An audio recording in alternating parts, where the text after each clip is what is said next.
네, 때 아닌 태정 태세 논란이 불거졌습니다. 정치권에서.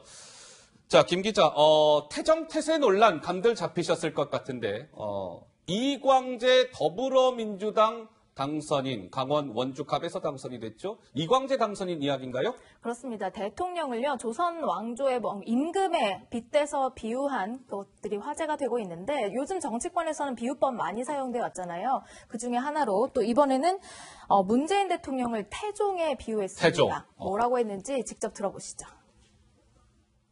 노무현 대통령과 문재인 대통령이 어떻게 보면 태종 같은 거거든. 기존의 질서를 해체하고 새롭게 과제를 만들고 하는 태종이었다면 이제 세종의 시대가 올 때가 됐다. 노 대통령에게 사행천이라는 사진 좀 구해오라고 그랬거든요. 저 결국 물은 바다로 가는데 빨리 못 가는 거죠. 북을 뒤지고 그랬죠. 장례를 딛고 그다음 마침내는 바다로 가는 거예요. 노 대통령의 시대 정신은 그 바다를 향해 가는 건데 그게 앞으로 우리가 가야 될 길이고 그래서 노무현 네, 이광재 당선인이 이제 문재인 대통령을 조선의 태종에 비유한 것이죠. 문재인 대통령은 조선의 태종입니다. 조선의 3대 왕이죠, 태종. 그리고 태종은 다들 아시는 바와 같이 아마 이 조선의 기틀을 가진 인물로 알려져 있는데 문재인 대통령을 태종에 비유했습니다. 왕에 비유한 것이죠. 참고로 문재인 대통령 어제 대통령에 취임한 지 정확히 3년이 되는 날이었습니다. 우리 오창석 부소장은 이광재 당선인 문재인 대통령 이퀄로 태종 좀 어떻게 보세요?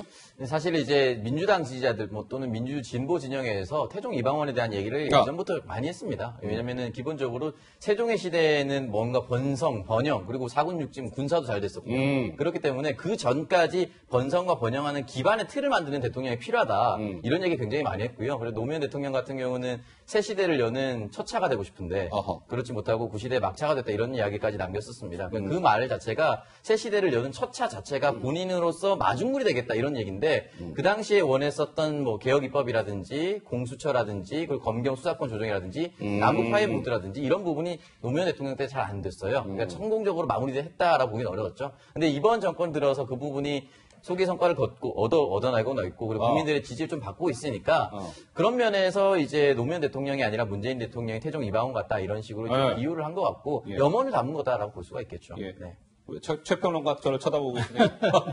물론 뭐 그렇게 해석할 수도 있을 겁니다. 근데 이제 우리가 이제 일반적으로 비유법을 사용할 때는 비유법. 사실 상징화를 우리가 도모할 때 우리가 비유법을 사용합니다. 그러니까 이광재 당선인은 상징화를 뭘 시키고 싶었을 거예요. 그게 뭐냐면은 앞으로 열릴 이제 문재인 대통령이 기틀 잡아놓으면은 앞으로 이제 우리가 100년 정당으로 가면서 아마 치세를 할 것이다라는 그런 메시지를 전하고 싶었던 것 같은데 이광재 당선인이 의외로 이 조선시대 비유를 잘해요. 본인이 자기가 살아온 이력을 쓴 책, 이광재 이력서라는 책의 부제가. 이광재 이력서라는 책이 있어요. 그 책의 부제가 30대는 정도전처럼 40대는 이성계처럼이라고 아예 제목에 부제가 되어 있어요. 그러니까 조선 역사에 좀 관심이 있는 것 같은데, 뭐 저는 그렇지만 조금 지적하지 않을 수 없는 것은 좀 아전인수격 해석을 하고 있다라는 거죠. 태종 때 있었던 게 앞에 선대를 다 부정하지 않았습니다. 그리고 정말 측근들은 엄밀히 다스렸어요. 특히 외적 정치를 바로 하지 못하도록 아주 엄중히 다스렸고요.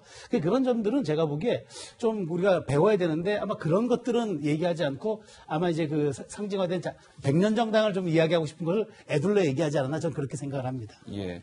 그래서 당장에 이광재 당선인이 문재인 대통령은 조선의 3대 왕, 조선의 기틀을 다진 태종이라는 비유가 나오자 야당에서는 이런 좀 비판이 나왔어요. 조수진 한국당 대변인. 태종은 아첨이 싹틀 여지를 주지 않았던 군주입니다. 앞다퉈서 문비어 천가를 부르고 있는 친문 세력에 그렇다면 문재인 대통령은 어떠한 반응을 내놓을지 참 궁금할 뿐입니다. 약간 이렇게 비꼰 것이죠.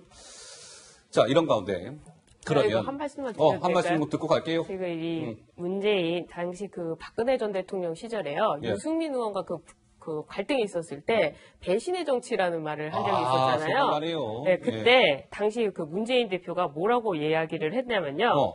이 새누리당을 향해 가지고 당청 관계, 여야 관계 이 모두가 틀어져서 국민들은 불편하다라면서 청와대 출장소로 전락한 새누리당도 민망하기는 마찬가지다. 원칙과 체면을 내던지고 대통령만 쫓아가고 있다. 예. 대통령과 여당은 낯뜨거운 권력 투쟁을 하루빨리 멈추고 민생을 돌봐주길 바란다라고 얘기를 했어요. 예. 근데 이 모습을 보면은 이 지금 민주당이 당선이 돼서 뭐 180석을 얻고 이 권력이 많이 갔지만은 그 모습에 의해서 대통령까지 이렇게 칭찬하고 너무나도 그 노래를 부르는 모습이 이 문재인 대통령이 당시 대표 시절에 이 새누리당을 비판했던 그 모습을 돌이켜 본다면 본인들이 해서는 안 될 행동은 아니었나 생각이 듭니다. 그러면 제가 시청자 여러분 어제가 문재인 대통령이 대통령으로 취임한 지 딱 3년이 되는 날이라고 말씀을 드렸죠. 2017년 5월 9일에 대선이 있었고 5월 10일 이제 공식 문재인 정부가 출범했으니까 2020년 5월 10일이었던 어제가 정확히 이제 3년이 되는 날이었습니다.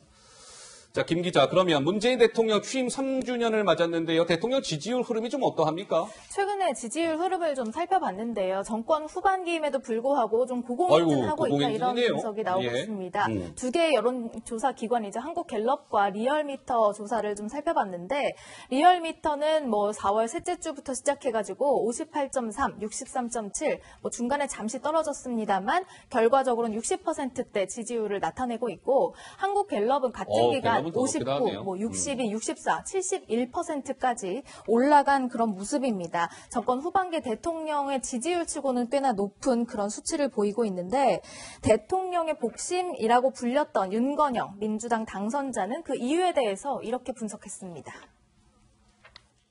전임 정부와 달리 직접 소통 기회가 많아졌고 질문이라든지 지적 수준이 달라졌습니다. 대통령께서 경제 전시 상황이라고 표현을 했는데 대통령의 현 시국에 대한 인식을 좀 보여주는 어쩌면 절박한 극복 의지를 보여줬다고 집권 4년짜리 70% 지지율이라는 것은 그 자체가 정말 대단한 거고요. 닥쳐올 경제 위기를 좀 제대로 극복해봐라 라는 국민의 기대와 바람이 동시에 담겨 있다고 봅니다.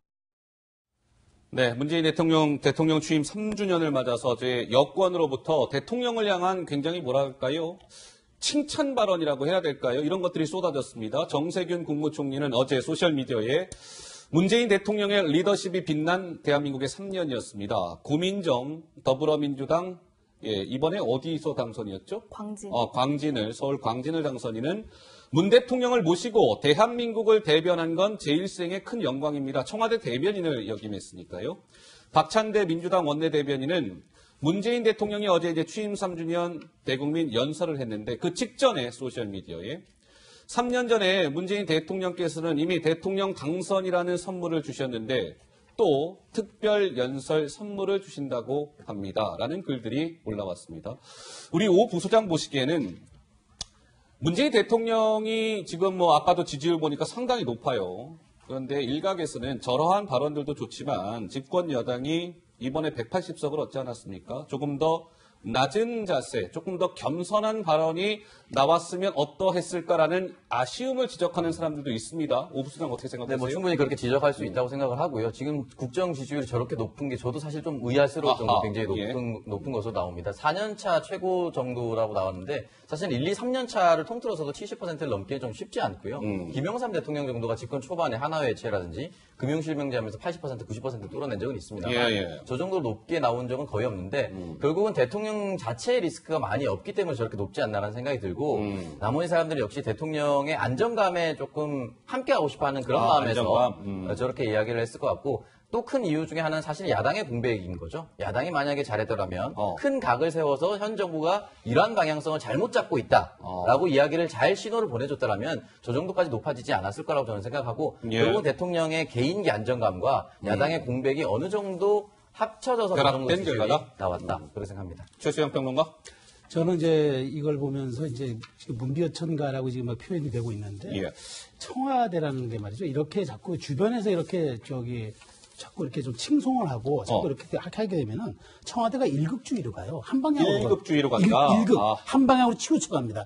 굉장히 위험한 이게 직무거든요. 그리고 또 하나가 이제 청와대나 이런 핵심 권력들은 칼집 속에 칼이 돼야지 나오면 안 됩니다. 그런 이야기들이 있는데 지금 이제 이렇게 자꾸 얘기하는 건 대통령 지지율이 지금 70%로 넘나들지 않습니까? 자, 이거는 국민들이 판단해 주시는 거예요. 이제 대통령이 일을 잘하신다는 건 국민들이 판단할 부분들이지 측근들이 이렇게 자꾸 얘기를 한다는 것은 이건 집권 4년 차에 접어드는 시기에 정말 온당하지 않고요. 이런 오만들이 쌓이고 나면 오히려 그것이 이제 폭풍으로 돌아올 수도 있다는 걸 저는 좀 명심을 했으면 좋겠다는 생각을 했고요. 예. 전 지지율에 대해서 한 말씀만 더 드리면 지지율이요? 지지율이 다시 한번 지지율이라는 게 그 정책이나 의제로 환산되어서 국민 속으로 녹아들 때 의미가 있는 것이지 지지율 자체로는 아무 의미가 없다. 저는 그 말씀을 좀 드리고 싶은 거죠. 예. 배승희 변호사 한 말씀 하시겠어요? 그 지지율이 고공행진을 하고 있기 때문에 민주당으로서는 대통령의 지지율에 힘이 뽑아가지고 앞으로 이 21대 총선을 이 국회를 더 운영하려고 하는 건 아닌가 그런 점 때문에 대통령을 향한 이런 은비어천가라고 하는 이 아부성 발언을 쏟아내는 것 같습니다만 예. 또 국회와 이 행정부의 권력은 엄연히 분리되는 것이고 또 그 민주당이 야당 시절에 이 여당을 공격했던 이 청와대 출장소라는 비판을 본인들 스스로가 받을 수 있는 그런 상황이 되지 않도록 좀 노력을 해야 되는데 저는 너무 지지율에 취한 거 아닌가 하는 비판을 좀 드리고 싶습니다. 알겠습니다. 문재인 대통령 취임 3주년 이야기까지 해봤습니다.